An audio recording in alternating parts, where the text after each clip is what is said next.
Hello, good morning everybody, welcome back to my YouTube channel. आज हम करेंगे metaphors. ये फर्स्ट फ्लाइट जो स्टेट बोर्ड सीबीएसई की बुक है उसमें है मेटाफर्स टॉपिक। मेटाफर्स क्या होते हैं? Metaphors is a part of speech, like nouns, tenses, verbs, adjectives, ये सारे पार्ट ऑफ स्पीच हैं। तो मेटाफर भी पार्ट ऑफ स्पीच है। मेटाफर में हम दो चीज़ों को कंपेयर करते हैं, और हम ऐसे कंपेयर करते हैं, हम दो तरह से कंपेयर कर सकते हैं। एक मेटाफर्स से कंपेयर करते हैं, एक सिमिली से कंपेयर करते हैं। बट मैं आपको मेटाफर्स के बारे में बताऊंगी, और मेटाफर और सिमिली में क्या फ़र्क है ये भी बताऊंगी। So metaphors are figures of speech. Metaphors are figure of speech that describes one thing by saying it as another. Like एक चीज को दूसरे चीज के बराबर बताकर उसको जब समझाया जाता है तो उस पार्ट ऑफ स्पीच को मेटाफर कहते हैं। You are as beautiful as a flower, तो ये मेटाफर नहीं है, ये है simile. You are like a flower, ये है सिमली कि आप फ्लावर की तरह सुंदर हो, या as beautiful as a moon, आपका फेस जो है एकदम चांद की तरह सुंदर है, तो दैट इज सिमली, वो मेटाफर नहीं है।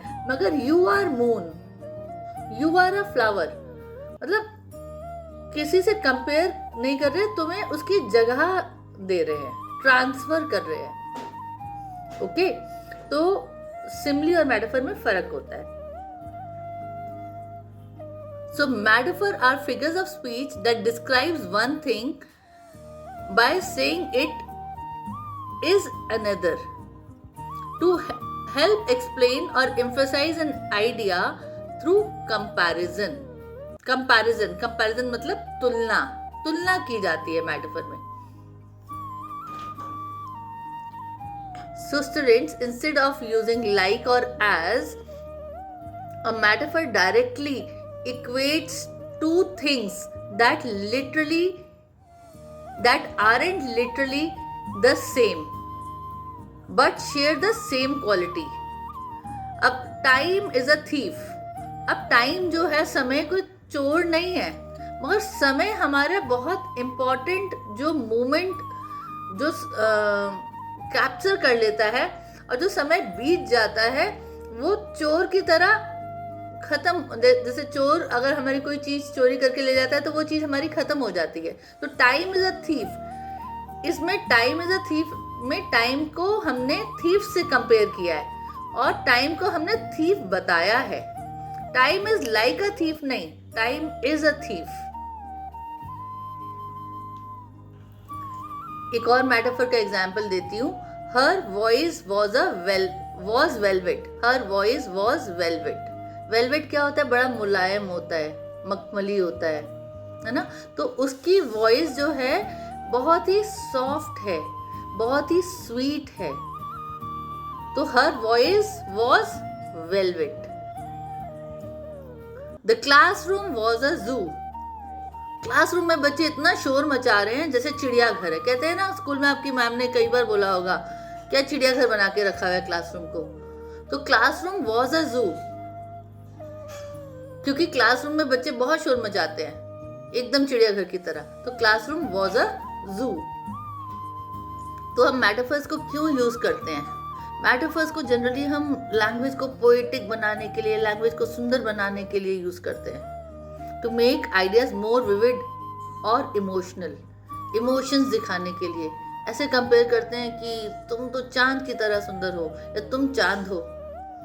ठीक है, तो ये ज़्यादातर पोइट्री में, पोएम्स में मेटाफर्स का यूज़ होता है, या एक नॉर्मल स्टोरी में भी जब हम मेटाफर्स को यूज़ करते हैं तो हम लैंग्वेज को ज़्यादा सुंदर बनाने के लिए मेटाफर्स का यूज़ करते हैं, to explain abstract concepts in familiar terms. अब जैसे कि हर वॉइस वॉज वेलवेट, अब वॉइस है, आवाज, वो मखमली, कोई मखमली कपड़ा तो नहीं है, बट मखमली कपड़े की तरह सॉफ्ट और प्यारी है। जब मेटाफर्स का यूज होता है, जो राइटिंग होती है वो बहुत सुंदर दिखाई देती है, मतलब पढ़ने में समझ में आती है, पोएटिक बन जाती है।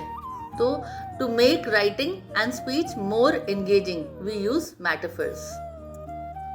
अब जैसे मैंने बताया था, मेटाफर में हम एक चीज को दूसरी चीज के समान इस तरह बोलते हैं कि life is a journey, life ही जर्नी है, life is like a journey, ये हो गया सिमली। तो life is a journey is a metaphor और life is like a journey is a simile. अब हम बताएंगे कि आइडियाज टू रिमेंबर, कैसे आपको याद रखना है। In every metaphor one thing is described as another. एक चीज को किसी और तरह, किसी और के नाम के साथ हम कंपेयर करके उसको डिस्क्राइब करते हैं। अ शेयर्ड क्वालिटी, जो दो चीजें होती हैं उनके बीच में क्वालिटी कोई सेम होती है। जैसे कि बहुत सुंदर है कोई, फूल की तरह सुंदर है, या तुम फूल हो, फ्लावर, ठीक है। तो you are a flower, you are like a flower, you are like a flower क्या हो गया, सिमली, और यू आर अ फ्लावर हो गया मेटाफर। तो हम जब एक क्वालिटी, सुंदरता की बात कर रहे हैं, फूल की और किसी के चेहरे की, तो दोनों की एक क्वालिटी है, सिमिलर, सेम क्वालिटी है। अब लेटर टू गॉड में रेन ड्रॉप्स को न्यू कॉइन्स से कंपेयर किया है। कैसे बोला है उसमें कि rain drops are new coins, क्योंकि लेंचो को लगता है जो रेन ड्रॉप्स आ रही हैं, गिर रही हैं बरसात में, उससे उसकी कमाई अच्छी होगी, उसकी फसल अच्छी होगी, उसकी कमाई अच्छी होगी। तो उसकी कमाई होगी तो उसके पास न्यू कॉइन्स आएंगे। तो rain drops are new coins. इसमें एक और मेटाफर का यूज हुआ है, ह्यूज क्लाउड्स ऑफ माउंटेन। अब क्लाउड अलग चीज है, माउंटेन अलग चीज है, ठीक है, और दोनों को कंपेयर करके रिप्लेस कर दिया एक दूसरे के साथ। इसमें बोला गया है कि क्लाउड्स इतने बड़े थे जैसे कि बड़े बड़े माउंटेन। तो ह्यूज क्लाउड्स ऑफ माउंटेन, तो एक बड़े साइज का जो कंपैरिजन है दोनों का, उस साइज की वजह से इसमें मेटाफर यूज किया गया है, ह्यूज क्लाउड्स ऑफ माउंटेन्स। फिर hail stones, hail stones, stones यानी पत्थर। अब जब बहुत भयानक और भयंकर ओलावृष्टि होने लगी, तो उसको वो हेल स्टॉर्म पहले तो अच्छा लग रहा था, जब हल्का था, जब ज्यादा नहीं था, जब वो तूफान का रूप में नहीं था, मगर जैसे ही वो तूफान का रूप लेने लगा तो उसे ऐसे लगा जैसे ये पत्थर गिर रहे हैं आसमान से। तो इसमें लार्ज हेल स्टोन्स इसलिए बोला गया है क्योंकि वो जो ओले गिर रहे थे वो पत्थर की भांति नीचे गिर रहे थे और उससे उसकी फसल बर्बाद हो रही थी। फिर है लोकस्ट। लोकस्ट क्या होता है? लोकस्ट होता है झुंड।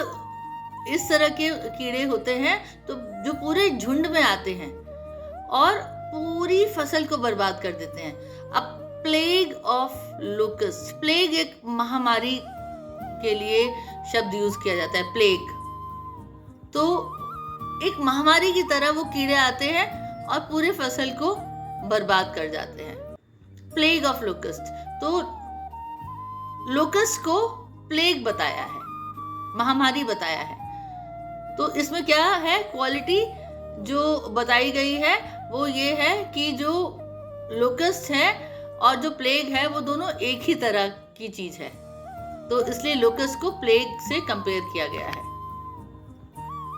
फिर इसमें आखिरी जो मेटाफर यूज किया गया है, an ox of a man. अब इसमें लेंचो जो है वो बहुत मेहनती आदमी है, वो खेत में बहुत मेहनत के साथ एक बैल की तरह काम करता है। ऑक्स क्या होता है? OX ई ऑक्स, वो होता है एक बैल।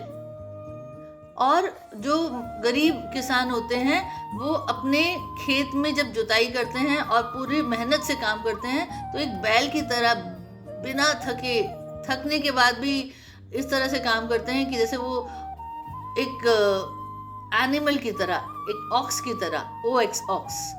तो an ox of a man, Lencho को किससे कंपेयर किया है? ऑक्स से। तो इसमें जो स्ट्रेंथ है, जो पावर है एक ऑक्स की, जो ताकत है ऑक्स की, उससे कंपेयर किया है लेंचो को। तो ये आपके चैप्टर के मेटाफर्स थे जो मैंने डिस्कस करे हैं। आई होप आपको मेटाफर्स समझ में आ गए हैं। आप इस वीडियो को ध्यान से देखिए। मैं इस वीडियो का जो मैंने आपको बताया है पूरा PDF मैंने क्रिएट करके रखा है।